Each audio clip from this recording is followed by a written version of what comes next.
all across America and around the world. This is Veterans Radio. This is Veterans Radio. And now, your host for today's program, Dale Throneberry.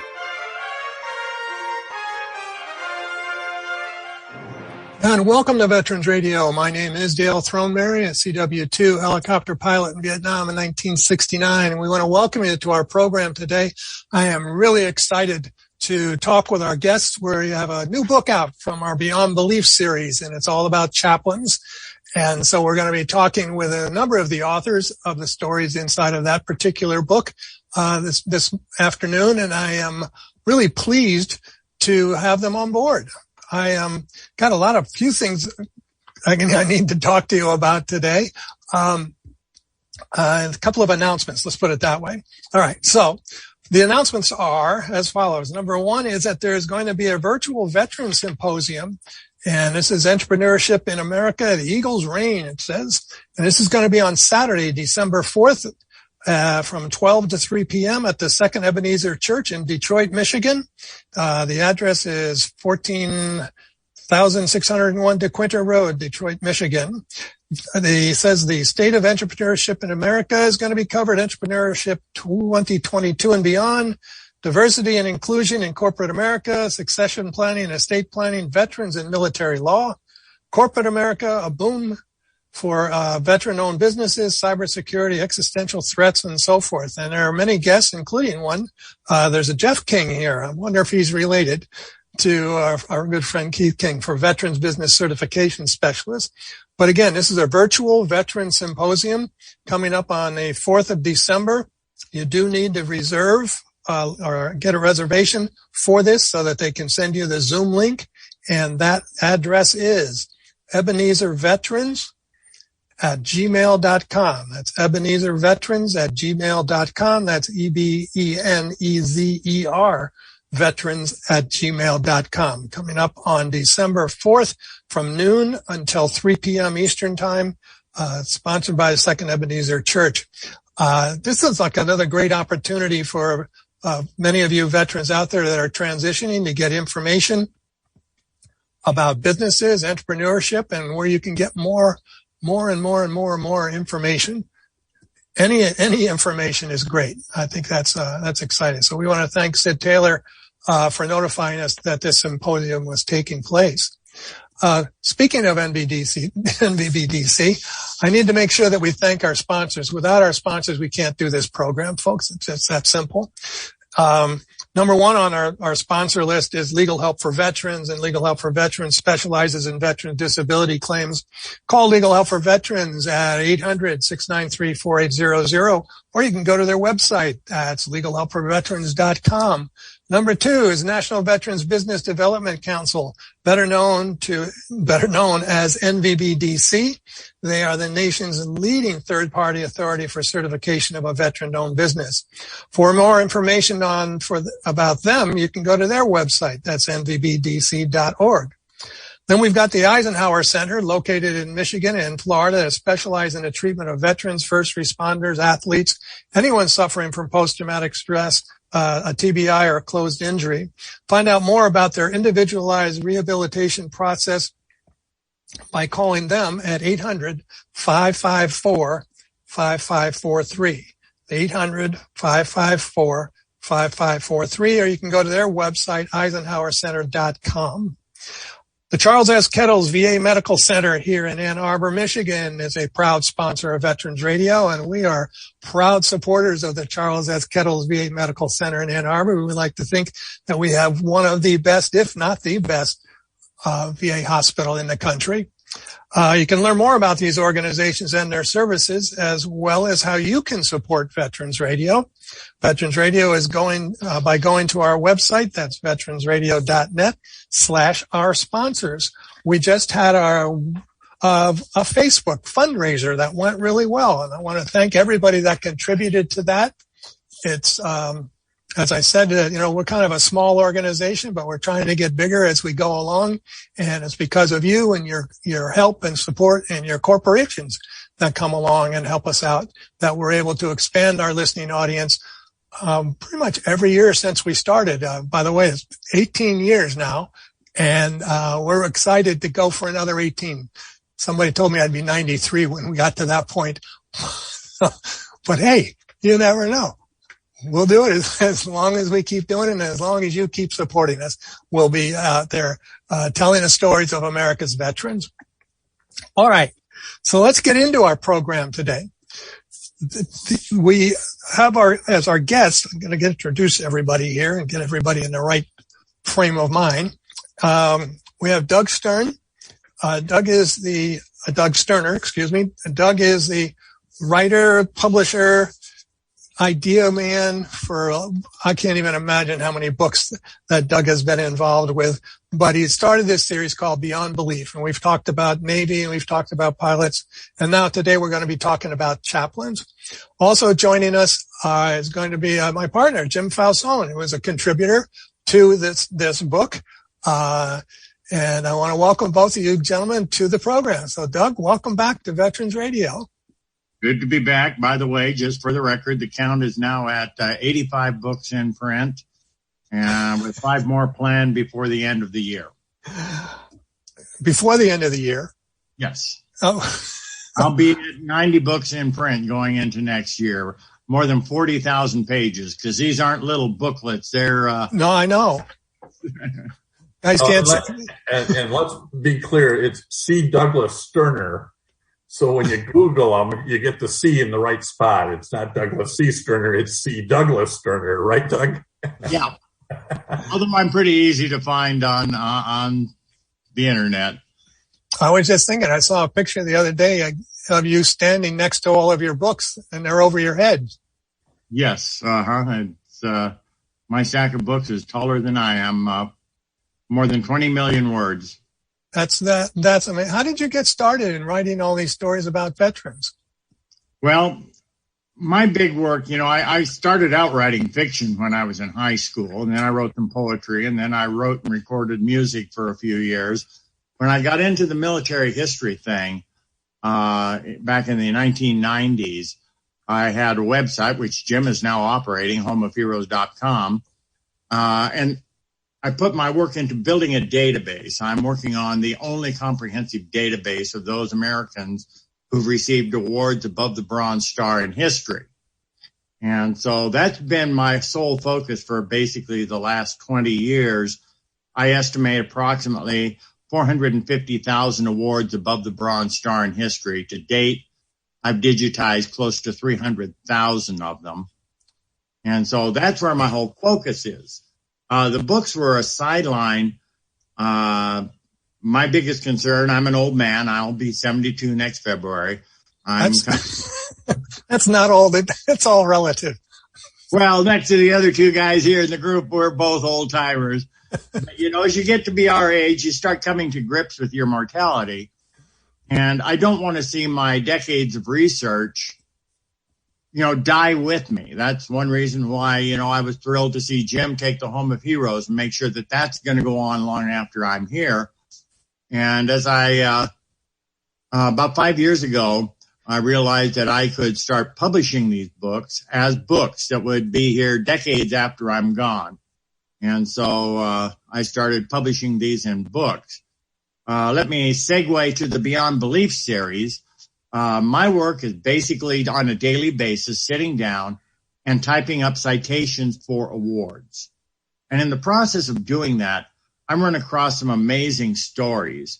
A little over a year ago, for instance, I was typing up a Distinguished Service Cross about a person in North Africa who was captured, managed to escape, and as he was trying to get back to his lines, he was stopped by Germans, and he had a metal teaspoon in his pocket. And he captured 15 Germans with that teaspoon. They thought he had a gun. Took them in their vehicle and going down the road, and they ran into another dozen Italian soldiers, and he captured them. So he captured nearly 30 enemy soldiers with a teaspoon. And I thought, this is incredible, but I don't have the time to write the story. And so that's when I thought, why not build a team? I can give them ideas. I can give them citations. I can point them to some of these amazing stories and let them write the book. And so we started with one book a year ago, released on Veterans Day. It was the first book, just Beyond Belief, True Stories of American Heroes that Defy Comprehension, including the teaspoon story. And it turned out so well, and all the authors involved did so well. And we're excited about it. I thought, why not serialize it? Kind of like a chicken soup for the veteran soul for people with an interest in the military. So I said, let's do another one, but now let's narrow our focus on each book. And so the book that we released on Memorial Day was True Stories of Navy Heroes, and it was about various Navy heroes. The one that I selected for this year on Veterans Day was True Stories of Military Chaplains. And so that brings us to where we're at right now with the third volume. The fourth volume will be out next Memorial Day, and there will be a fifth volume out a year from now. And this is not me writing. This is me just feeding from my vast database of amazing stories. Different people, some are professional writers like Dwight, who's a New York Times bestselling author. Hope Hodge-Seck, who's a friend of your show, who did a story on the Chaplains. And some are people that have never really written before. And some are very good, and some of them need some help, and that's where Dwight Zimmerman comes in. He's an excellent editor. And so that's where we're at with these books. Right. Yeah, I can understand that. Dwight was supposed to be on the program today. I'm not sure exactly where he is. I just sent a text to say, hey, are you awake today? To remind him. But I've known Dwight, I don't know, 2008, 2009 through the Military Writers Society. And, he's written for everything, it seems like, much like you. He's got this unending curiosity, about all things military. And, so we're hoping I can make him on later on in the program. Also, as I mentioned earlier, when we were introducing, this whole segment, about the Beyond Belief, the True Stories of Military Chaplains, is Jim Falzone has gotten involved in this. And Jim is the principal in Legal Help for Veterans, and also a host here on our program. He does a program once a month. He does a lot of our podcasting. So Jim, how did you get roped into this? It's like you have a lot of spare time too. What we need, there you go. I can blame it on you, Dale. I was listening to your interview with Dwight and Doug about Beyond Belief on the Navy, and I was fascinated by it. And somewhere in there, Doug said, I'm working on the next one. I want to do it on Chaplains, but boy, we got a tight deadline here. I don't know if we'll get this out, but that's going to be next. And that resulted in me sending him an email and saying, maybe I can help out a little bit. The next thing I know, I have 3 chapters that I'm trying to work on, and wasn't sure I'd be able to pull it off. So it was really a labor of love. I think there's 11 or 12 different authors, Doug, in this book. And every one of them is really doing this as a labor of love. And honestly, it's a very, every one I looked at was very fascinating. They cover United Methodist Church, Baptists, Catholics, the whole gamut of different types of chaplains. And as you work on these projects, Dale, you just learn a lot, and you certainly get a lot of respect for these men who are there to support the troops. Well, I know that when Gary Lilly, one of the founders of Veterans Radio, was quite a religious man, and he was always talking about how the chaplains would, hold mass on the hood of the Jeep. And when we did a remote one time down in Ohio with Sergeant Hack and U.S. Wings, and he had this big 50th anniversary program for Vietnam veterans, and he had a Jeep there, and a chaplain came down and did mass out in his parking lot. And Gary just said, this is just the way it was. And I am shocked by some of the things that these chaplains did too. I wasn't that aware with them. I can remember flying some chaplains around, taking them out into the field. And then, most of the chaplains that I knew did not hang out, back in the, in the safety of a main base. They were out among the troops because that was their definition of what their job was. I wanted to talk with you, Doug, about, you dedicated this particular version of Beyond Belief to two chaplains. And I wondered if you could tell us a little bit about Phil Nichols. Phil Nichols. I met him in 1968 in Kalispell, Montana, where I was born and spent much of my life. And he had been pastoring for some years in Idaho, and he was preparing to go into the military. And so he moved his family back to Kalispell, Montana, which was his wife's hometown. And he and I got to be, I wouldn't say close friends, but we, visited from time to time over the Christmas holiday when he was home. And he was going into the military to become a chaplain. He began his military service the following spring. And I communicated with him by mail once or twice. And then a year later, I joined the military. And I was going through training at Fort Leonard Wood, Missouri, as he was finishing up his military training on chaplaincy. And I talked to him. I knew I was going to Vietnam because I went through the NCO school, and that was a requirement. Once you finished the school, you went directly to Vietnam. He got to Vietnam about 6 months ahead of me. I got there in August of 1970, and I sent him a letter, and I said, Chaplain Nichols, I'm down here in Dao Tiang, and you're up there, in the Central Highlands. As soon as I can get a chance to catch a helicopter up there, I'm going to come up and see you. And we were both excited, two hometown boys, with the chance to meet up in Vietnam.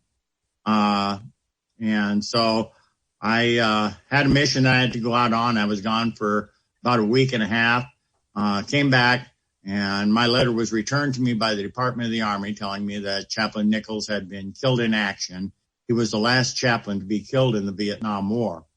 And so I knew from the time, I knew if I ever did a book on chaplains, that it would have to be dedicated to Phil Nichols, hometown boy from my hometown church. That's right. And what about John London? John London is Lundeen is the father of my son-in-law. My son-in-law is currently a U.S. Air Force lieutenant colonel in Arizona. Spent most of his career with OSI. His father was a colonel, retired as a colonel and as a chaplain. I got to know him, of course, through our kids. He married my daughter and his son, Douglas Lundeen, on the beach down there in Gulf Shores, Alabama, the day after my son-in-law got his gold bar at Maxwell Air Force Base. And, the book was in progress and already dedicated, but last summer, Chaplain Lundeen, now, of course, a civilian, retired in South Dakota, was burning some trash, or his wife was actually burning some trash, and he went out because the fire got out of control. She went in to call for backup for 911, and when she went back out, he had been consumed by the smoke and had fallen into the flames and died unexpectedly. Oh, my. As both a tribute to him and to my daughter and son-in-law, I added that second dedication to this book. Okay. All right. Well, we're talking here on Veterans Radio today with C. Doug Sterner and Jim Falzone, one of the contributors to the book Beyond Belief: True Stories of U.S. Military Chaplains That Defy Comprehension. And much like the two previous versions, these stories some of them are really just beyond belief of what these men went through. So, Doug, I wanted to ask you, because the first story in the book is about the four chaplains. And many people, at least many of our listeners, I think, are maybe familiar with that story, but I'm going to ask you to tell it again. Well, these were four chaplains from different denominations. There was a Catholic priest, there was a Jewish rabbi, there was two Protestants. They met while going through the chaplain school at Harvard and became good friends. One of them, George Fox, actually, when he was 17 years old, had run away from home, lied his age, and joined the military and served with an ambulance organization in World War I and earned a Silver Star. When World War II began, he went back down and enlisted in the Army on the same day his son enlisted in the Marine Corps. These four chaplains became very, very close. And it speaks to me because religion can very definitely divide us, almost as bad as politics can divide us. You know, they say at Thanksgiving dinner, don't talk religion and don't talk politics, because we let those things divide us. These four men focused on what they had in common. They were all serving the same Heavenly Father, even if they were doing it in a different way. And so they became very good friends at the chaplain school. They shipped out for Europe aboard the USAT Dorchester, an old luxury cruise liner that was no longer luxurious and was being used as a troop ship. In the North Atlantic, one day out from port, the ship was torpedoed and sank at sea. During the confusion that followed, the four chaplains remained below, trying to guide men up onto deck to safety. When they got everybody out on deck that they could, as the ship was sinking, they were opening the lockers up on top of the deck, because many of the men did not. They were supposed to be sleeping with their life jackets, but it was hot and crowded down there, so many of them had not worn their life jackets. So they were passing out life jackets, and when there were no more life jackets, all four chaplains took off their life jackets and put them on other men. And as the survivors were floating in the water or in the life rafts off in the distance, as they watched the USAT Dorchester sinking, the last thing they saw was these four chaplains, hands joined together, praying and singing together. It was an uncommon semblance of the unity that they had. And of course, all four of them perished and were missing in action. They became legendary in World War II. I mean, one of the stories in the book tells the story of the Mallory, which sank, and there were 5 chaplains died. And they didn't get as much attention. I didn't even know the story until one of our authors did that story for the book. But the 4 chaplains became quite well renowned. They were awarded the Distinguished Service Cross, and then subsequently, Congress established the Chaplains Medal. They are the only recipients of the Chaplains Medal. During the Truman administration, a chapel was erected, the Chapel of the 4 Chaplains, and even now, the Dorchester sank in February. Every February, around the country, many military chapels, as well as a few non-military chapels, have special services for the 4 chaplains. I think there was even a movie made about them, wasn't there? Yeah, I'm pretty sure. Was there? Okay, I was not. Pretty sure there was. Yeah, I remember when I was looking at that. Jim, I wanted to ask you about one of your stories, and I thought it was Joseph Lafleur. Yeah, it's actually a great build on the story that Doug just took. Father Joseph Lafleur similarly died on a ship, giving really his life for others. And I've told the punchline already, but this was a sort of, nowadays we'd call him a nerd. He always wanted to be a priest. He went into the seminary at 15. He begged his pastor and his mother to let him go in, and they finally did get him in. And this is at a time in Louisiana, where he grew up, where things are really tough. They've seen a lot of suffering, the troops coming back from World War I, the Spanish flu, things you learn when you write, right, Doug? The Great Mississippi Flood of 1927. To me, I'd never heard of it, but it had a great impact in Louisiana. Orphan trains, never heard of orphan trains. Orphan trains came out of New York because so many parents had died under the Spanish flu, and they just flooded areas like Louisiana and Mississippi with orphans to be adopted down in that area. And all of this Lafleur saw in his developmental years, and he asked to become a priest, becomes one, and then before Pearl Harbor, decides he needs to volunteer for the chaplaincy of the Army because or I should say the Air Force, because others are going to otherwise be drafted. He sees this as sort of a mission where he can get out into the field and do God's work and does so. Ends up in the Philippines. And on December 8th, the day after Pearl Harbor, the Japanese attack the islands that he's on.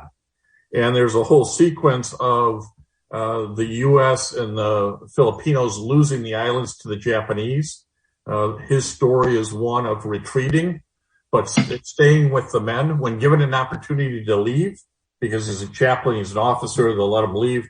He says, no, I'm here to stay with the men, and does that. He's in that same group that's sort of made famous by the Bataan and Corregidor March. And we all know what happens ultimately is that the Americans have to surrender the islands. Everybody who's, whether you're Filipino or American, you're now a prisoner of war. He spends 29 months as a prisoner of war. And the Japanese prisoner of war camps were horrendous. Their death rate was multiples of the death rates in Germany prisoner of war camps. And he actually gets his first Distinguished Service Cross awarded to him as a result of his actions on December 8th in the ministering that he did at Clark Field. But that's really, that first Distinguished Service Cross isn't the end of the story. As they try to retreat to Mindanao, they are just sort of the one step ahead of the Japanese. Again, he's given an opportunity to get out, and he says, I shall stay here. My place is with my men. 29 months later, the Japanese are looking for folks who will go clear another part of POWs who will go clear another part of the forests in the Philippines. And he steps in to take the place of another man. At this point, 29 months in, these guys are malnourished. They're sick. They've got all the tropical diseases you can think of. They're rail thin, and he steps in for another man. Because that's where he feels the spiritual needs will end up being. Well, ultimately, he gets put on what's called a hell ship. There were a number of these that moved POWs around. The Japanese moved 126,000 Allied prisoners around on these hell ships. There were 156 voyages. But there was no way to know whether those ships had military troops or POWs, and there was a lot of friendly fire instances where American submarines were sinking these Japanese troop ships that turned out to be holding prisoners of war, and that's what happened. He was on the Shino Maru, the USS Paddle torpedoed it. As the boat was sinking, he was helping other men get out of the hold, because where they were staying, not unlike the story of the four chaplains. And he's last seen assisting other prisoners of war get out of the hold, off the boat, into the water. 668 men were killed out of the 750 on that ship. And he was killed in that situation, whether it was going down with the ship or by the Japanese guard shooting at him, we don't know. And he was awarded his second Distinguished Service Cross as part of that life-ending action. And again, this is a man who the stories of what he did when a prisoner of war, the rationing, he'd take his food and give it to those in the hospital. Just again, quite inspiring. I think that's probably what Doug was hoping this would do, that all of these 26 or so chaplains who are profiled, it's more than that, that's how many chapters there are, but 26 or so chaplains would be inspiring. And I certainly felt that Joseph Lafleur was inspiring. He is, by the Catholic Church today, considered a servant of God, which is the first step on the way to sainthood. So the folks down in Louisiana, I had a chance to talk to some of Father Lafleur's great granddaughters continue to recognize him in masses and prayers and are working towards seeing him move along that ladder of canonization. I'm sure that I realize that there's quite a few of these chaplains that we wish we had time to talk about all of them, that are going to be, are in the sequence of sainthood, especially, obviously for the priests and so forth. We need to take a real quick break, but when we come back, I did want to talk about another Catholic priest, and that is, Father Capon. And so, Doug, I'll get you to start thinking about that one now. So we're talking with the authors, I guess he's the publisher as well, of Beyond Belief, True Stories of U.S. Military Chaplains that Defy Comprehension. And one of the contributors is Jim Falsone. So come on back. We're going to talk about a couple of more of these. You're listening to Veterans Radio. The Medal of Honor is the highest award for valor in combat given a member of the Armed Forces of the United States. There have been over 3,400 recipients of the nation's highest award.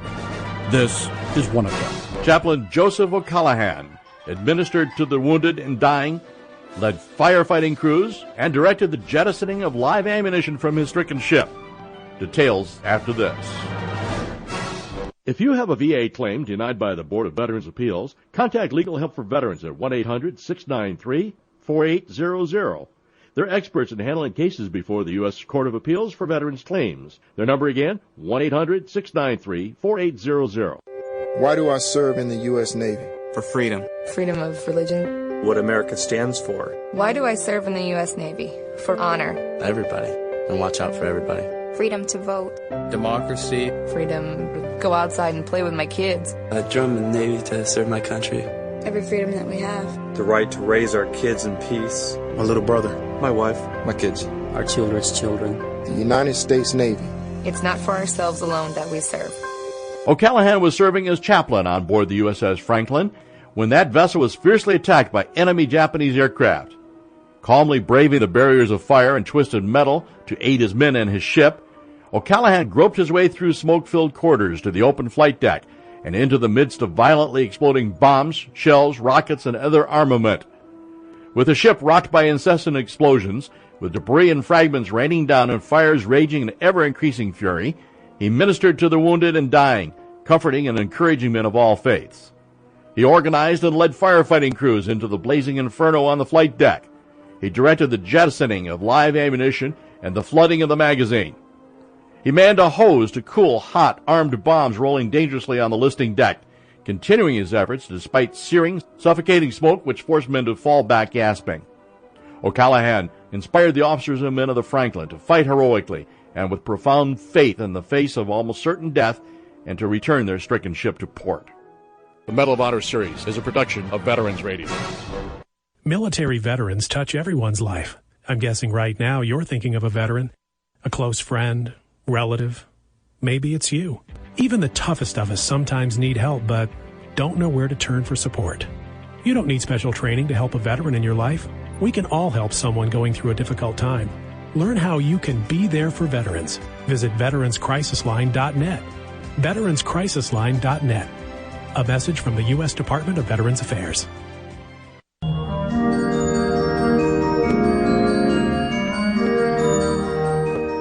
We're back here on Veterans Radio, and we are talking with C. Douglas Sterner, publisher and writer. I'll call you Doug. I just want to make sure people can find you. And the book we're talking about today is the Beyond Belief story of chaplains in the military. And I was thinking as I was listening to the O'Callaghan Medal of Honor segment that Ken Rogie had recorded for us, that according to your book, there are 10 chaplains that received Medals of Honor. Is that correct? Mm-hmm. That's pretty cool. I think, to think about a chaplain, receiving the Medal of Honor is quite amazing, I think. I need to speed this up a little bit. So, Doug, I wanted to have you talk a little bit about Father Capon. We've talked about him a couple of times on the program, but he's also one of the Medal of Honor recipients from Korea. Yes, and truly a great story. A friend of mine was supposed to write his story, David Moore. He's written a story for each of the two previous books. David is one of the few people that I knew in Vietnam that's still alive. And just before the book was supposed to come out, I messaged him and he didn't respond. And his Facebook page was gone. I know he's had some health issues, so I'm hoping he's okay. So I sat down and wrote the story. Of course, Father Capon became a chaplain in World War II, serving late in the war in the China, Burma, India theater. During the Korean War, he was serving with the 1st Cavalry Division in Japan when North Korea crossed the 38th parallel.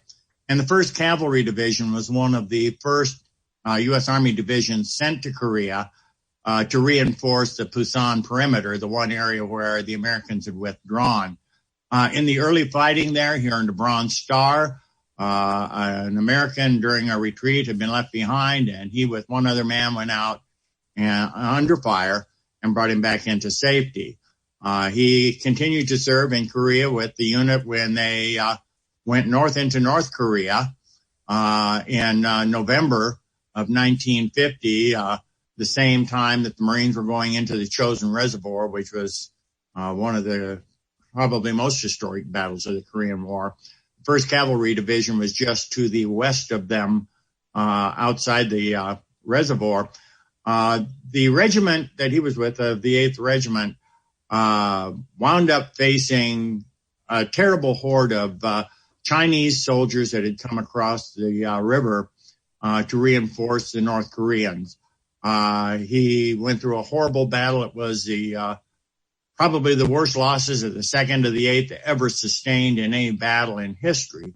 When they withdrew across the river, Father Capon stayed with a small group of wounded and survivors. There was a wounded Chinese soldier there. And that's one thing that stood out among all these chaplains. More than one was decorated for not just helping Americans, but the enemy. He was taken as a prisoner of war in the POW camp. He helped others. He saved lives. He stole food and medicine.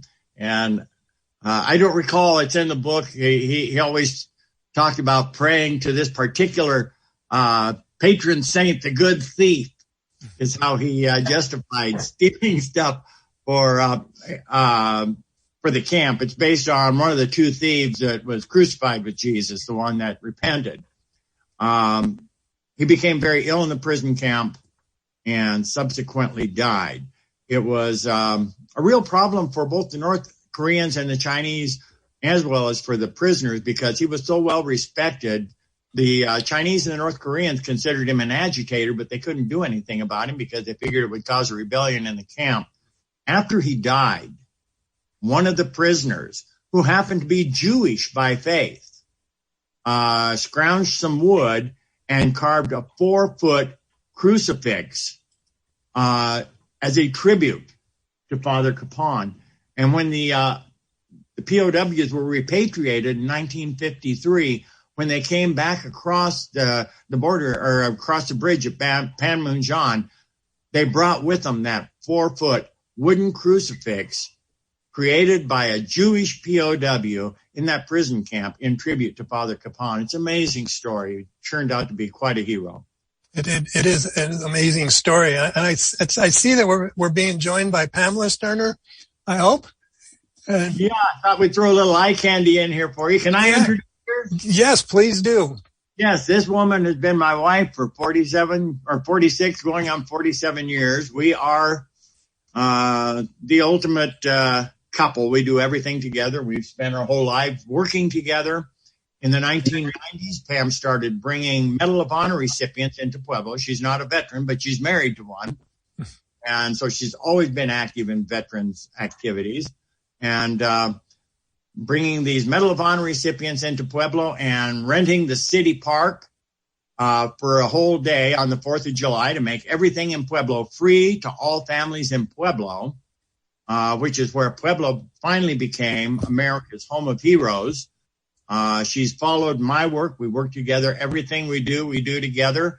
When she was in college, she went to college late in life.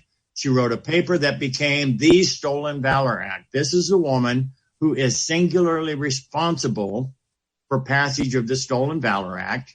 And we continue to do everything together. Just 3 weeks ago, she works for Volunteers of America, and a family at a city about 60 miles away had lost a family member, and they donated a 4-bedroom house full of furniture and materials to Pam for Volunteers of America to help homeless veterans here.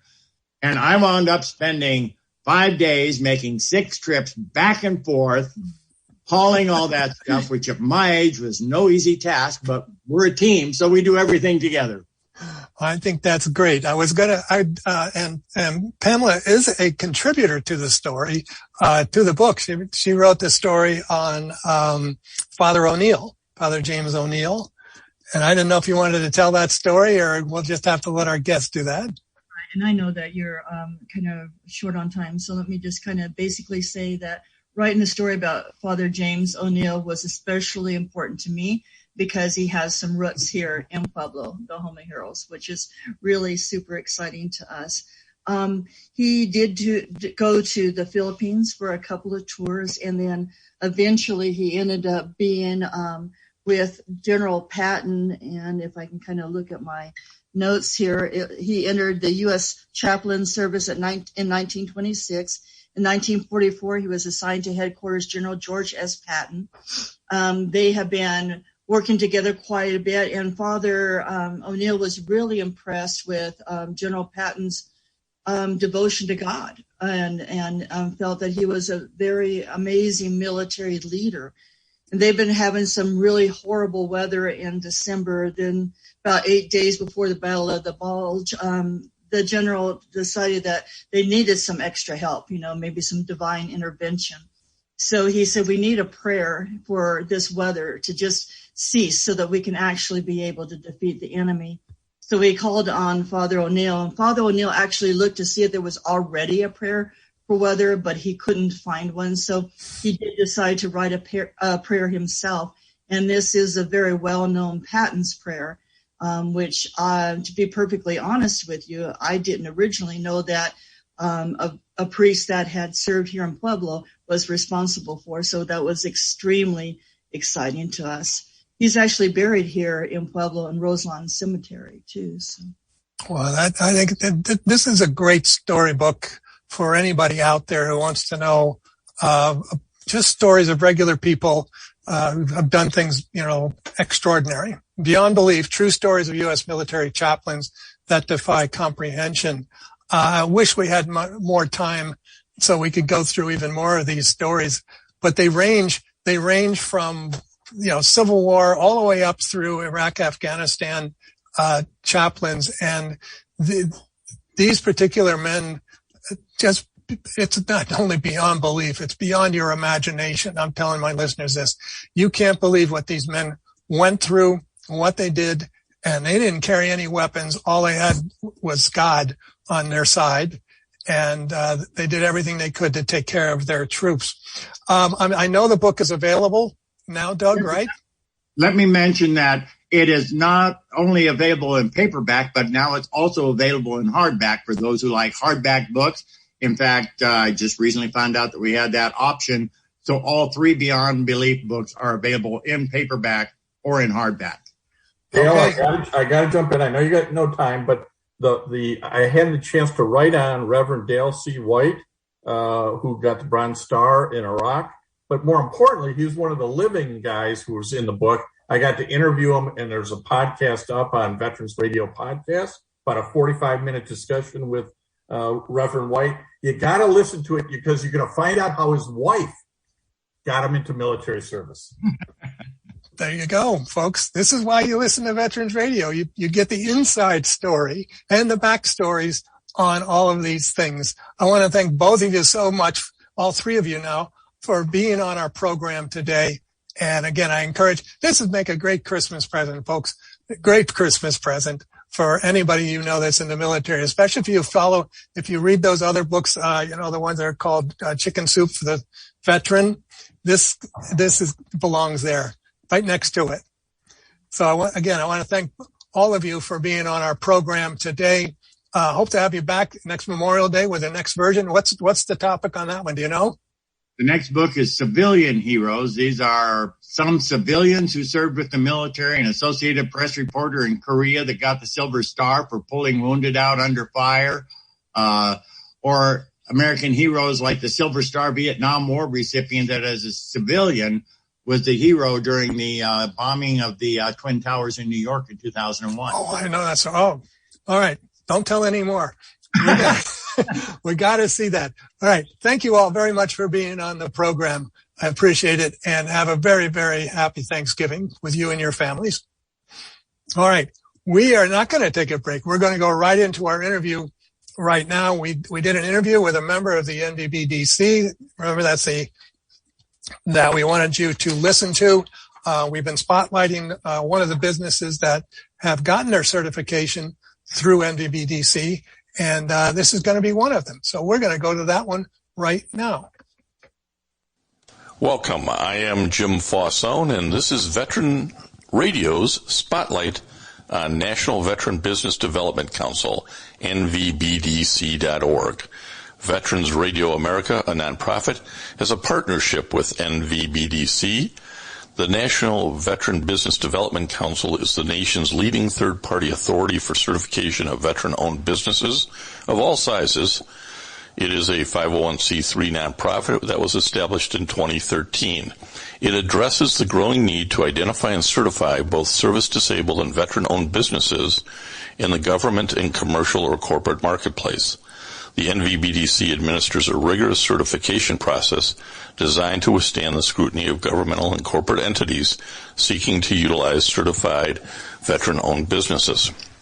We want to welcome to Veterans Radio today Sherry Diccion, who is the Senior Manager of Global Supplier Diversity for Adient, which is a global supplier of automobile seating systems that we're going to talk about a little bit. Some people may know the company by its historical name of Johnson Controls. Sherry, welcome to Veterans Radio. Thank you, Jim, and NVBDC for the spotlight to share about Adient and our commitment to engage with veteran-owned businesses. It's an honor to be here. Well, we're glad to have you to shed a little light on this. And you've been working in this field most of your professional life. You hold a bachelor's degree in administration from Walsh College, and you've received numerous awards for work in supplier diversity, including being named a top 100 leader in supplier diversity by Women's Enterprise magazine and by the Michigan Business Council as a corporate advocate of the year. But the question I guess I want to start with, Sherry, is why is supplier diversity important to Adient? So, our why. We are committed to having a supply chain that mirrors the diversity of the consumers who sit in our seats, and that includes our veterans and their families. So in 2017, we officially embraced the opportunity to include our veterans in our initiatives, recording our first purchases with veteran-owned businesses that following year in 2018. And since then, we have grown that number today to be well over 300%. Wow, that's a great track record. And we're really excited about that. Yeah, it really demonstrates a corporate commitment to supplier diversity and in particular to veteran business owners. Why did you get involved with NVBDC? Again, we had a supplier diversity initiative that, really covered, the minorities and the women, but we didn't include the veterans or make them. They were included, but an intentional effort to include veterans. So like I said, back in 2017, we put a plan together to embrace that group of individuals, business owners, to be included into our initiative. And, our commitment starts with our CEO, and it's throughout our executive leadership. And, we will source from diverse suppliers. That includes veteran-owned businesses, minority and women, and we're going to support the development and their growth. And we also expect our suppliers to implement similar supplier diversity best practices. We have over 28 years of dedication and commitment to supplier diversity initiatives, which includes, as you mentioned, our history as Johnson Controls. And since becoming Adient, we have spent over $1 billion annually with diverse suppliers. And again, that includes minority, women, and the veterans. When you were looking for veteran-owned businesses, sometimes it's hard to determine who really is and isn't, and sometimes it's hard to even just sort of find the right channel to network through. Are those two things which NVBDC helps you with? Oh, absolutely. Actually, early in my supplier diversity career, I had a great opportunity to meet Keith King, and he is such an inspiration and a strong advocator for veteran-owned businesses to make sure that they certify and engage with corporates. And Keith really is an inspiration in this space, and I personally have been so inspired by the work NVBDC does to advocate business opportunities for our veterans. He truly is a hero who works tirelessly to ensure that veterans are included in corporate supplier diversity initiatives. I just really admire the work that Keith has done, and there's really there's no doubt that he's a leader in this field, and I think one of the things that you as a corporate participant with NVBDC gets is somebody who you can reach out to and say, hey, I'm looking for a supplier who does X. Do you know any veteran-owned businesses? Have you certified any that fit that category? Have you been able to use that networking opportunity through NVBDC? Yep, absolutely. And Keith has a fantastic team. They've got a database that is very easy to use to be able to find veteran-owned businesses that we're looking for sourcing opportunities as they come up. I can reach out to anyone on the NVBDC at any time, and they're always quick to respond. Just a fantastic group of individuals who are really working hard to connect the veteran-owned businesses to opportunities with corporations. Sherry, do you have any examples of or success stories of connecting with a veteran-owned business that you'd like to share? We've got there's several examples that we in fact nominated a few veteran-owned businesses for recent recognition. So hopefully, fingers crossed, those come through. But actually, every veteran that we've engaged with and have been successful in landing a contract, I mean, they've all been, provided competitive pricing, always willing to work on, any special requests that our buyers may have. Even in the challenging times with COVID, we had, one veteran-owned business, be able to support and execute, critical aspects of our business and help us out through, our needs in the organization. They're always resilient and professional. The veteran-owned businesses participate in our workshops to identify savings opportunities with us. We had one veteran-owned business. They're actually dual certified, minority and veteran-owned. It took us 6 years to land a national contract. And, it was just working through the buyers and the barriers, and it was a long process, but it was such a huge win for both that veteran-owned business and Adient. Well, we're talking to, and we appreciate Sherry Diccion being in the spotlight for NVBDC. She's the Senior Manager of Global Supplier Diversity for Adient. Okay, that was our NVBDC Spotlight of the Month. And we've got a couple of minutes to go, but I've got two news things that I just wanted to bring up that I was looking at. And this was on military.com. And there's one is entitled, they're trying to speed up the upgrade of less than honorable discharges for veterans that were discharged because of post-traumatic stress or a TBI, and they got less than honorable. And when you get a less than honorable discharge, you are ineligible for many of the benefits that veterans can get. And so Senators Gary Peters, Democrat of Michigan, and Steve Daines, Republican of Montana, are attempting to add this to the National Defense Authorization Act. So I'm encouraging you to contact your senators, congresspeople, and say that you would really like them to add some funds in there to speed up this process. These men and women have been for years without being able to get their benefits. And I think that's really important. The other thing that I want you to call your congresspeople about is the Troops to Teachers program. This was inside of the Pentagon. It was only $15 million. But since it was back in the 1990s that this came about, they let that expire on the 30th of September. And the idea here being is 23,000 veterans transitioned into the classroom, and we know what's going on with education today. So for $15 million, you can get 23,000 veterans into the classroom. I think it's really important that we support this addition back into the bill. This is the American Legion is really sponsoring this, so we want you to make sure that you do that.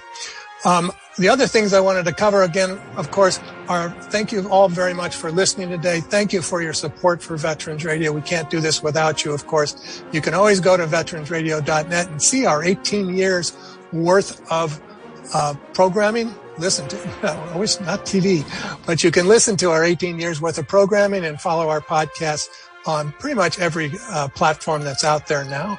So I really do appreciate that. Until next week, this is Dale Throneberry, and you are dismissed. Happy Thanksgiving. Lucky Land Casino, asking people, what's the weirdest place you've gotten lucky? Lucky? In line at the deli, I guess? Aha, in my dentist's office. More than once, actually. Do I have to say? Yes, you do. In the car before my kids' PTA meeting. Really? Yes. Excuse me, what's the weirdest place you've gotten lucky? I never win and tell. Well, there you have it. You can get lucky anywhere, playing at LuckyLandSlots.com. Play for free right now. Are you feeling lucky? No purchase necessary. Void where prohibited by law. 18+. Terms and conditions apply. See website for details.